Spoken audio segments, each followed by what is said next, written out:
নোংরা অঙ্গটাকে আমার ভগবান নিজের হাতে ধৌত করে দিয়েছে।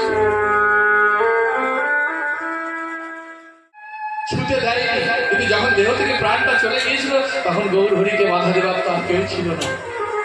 তাই ভক্তকে কোলে তুলে নিয়ে নৃত্য করেছিল। আজকে জগন্নাথ নিজে তার অঙ্গ পরিষ্কার করছে। কাপড় যেমন মায়েরা বাচ্চা ছেলে পায়খানা করলে প্রস্রাব করলে কাঁথাগুলো কাপড়গুলো নিয়ে গিয়ে যেমন পুকুরে নদীতে কলের কচলে কচলানো বলে না, কচলে কচলে ধয়, সেইভাবে ভক্তবৎসল ভগবান সেইভাবে সেগুলো ধুয়ে নিগড়ে শুকোতে দিয়েছে।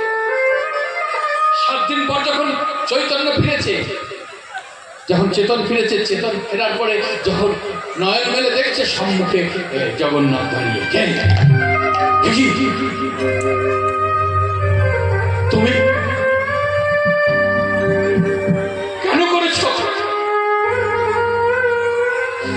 তুমি তো একবার বলে দিলেই হতো যে মাধব কি ভালো হয়ে যায়, আমি ভালো হয়ে যেতাম। কেন তুমি এই আমাকে কেন অপরাধী করেছ?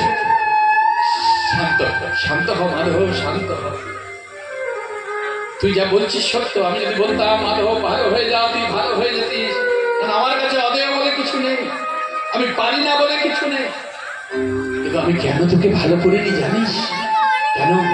ওরে, যে ধরাধামে এই ধরতি মায়ের পক্ষে মানব রূপে আসে, তার কর্মফল যতদিন না ভোগ সমাপ্ত হয় ততদিন তাকে আসতে হয় আর যেতে হয়, আসতে হয় আর যেতে হয়। এখনো তোর কর্মফল ভোগ করা শেষ হয়নি, এখনো 14 দিন বাকি আছে। তবে ওরে মাধব, তুই আমার বড় প্রিয়, তোকে আর কষ্ট করতে হবে না। প্রভু উত্তরীয়টা ভিক্ষার আঁচলের মতো পেতে দিল, দে তোর ওই 14 দিন কর্মফল আমাকে দে। দেখবেন সবাই বলে চন্দন যাত্রার পর ভগবানের রথযাত্রার 15 দিন আগে যত সম্ভব স্নানযাত্রা হয়। স্নানযাত্রায় 108 ঘটি জলে স্নান করে নাকি শরীর খারাপ হয়, জ্বর হয়, জড়িবুটি দিতে হয়, তাই মন্দির বন্ধ থাকে, ভক্তকে দর্শন করতে দেয় না। কেউ বলে না না, মাসির বাড়ি গিয়ে 8-9 দিন থাকবে, তাই স্ত্রী লক্ষ্মীর সঙ্গে বিবাদ হয়, সেটা যাতে 4 দেয়ালের বাইরে বেরোয়, তাই দরজা বন্ধ থাকে। বলল না গো না, ওটা গৌণ, মুখ্য কি ভক্তবৎসল ভগবান ওই 14 দিন ভক্তের কর্মফল আজও ভোগ করছে, আজও জড়িবুটি দেওয়া হয়। ভগবৎ চরণে এইভাবে চোখের জল ফেলেছিল হিরণ্যদাস, গোবর্ধন দাস। হে রাহুল দামোদর, আমাদের অবর্তমানে তোমার সেবাকে করবে এই জমিদারিত্ব কে দেখবে? তুমি কৃপা করো, করুণা করো। আর ডাকতে ডাকতে চোখের জল বৃথা হয়নি।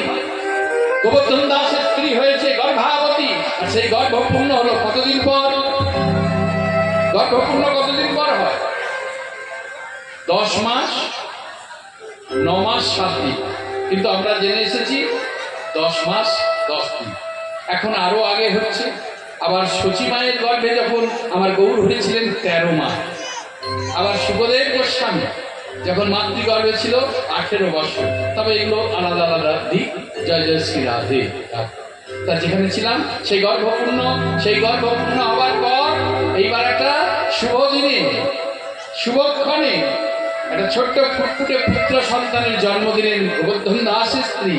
আর মহাজন এক পাশে দাঁড়িয়ে গলব দিলেন, ওই দেখো সপ্তগ্রামে জন্মিল দাস রঘুনাথ। রঘুনাথ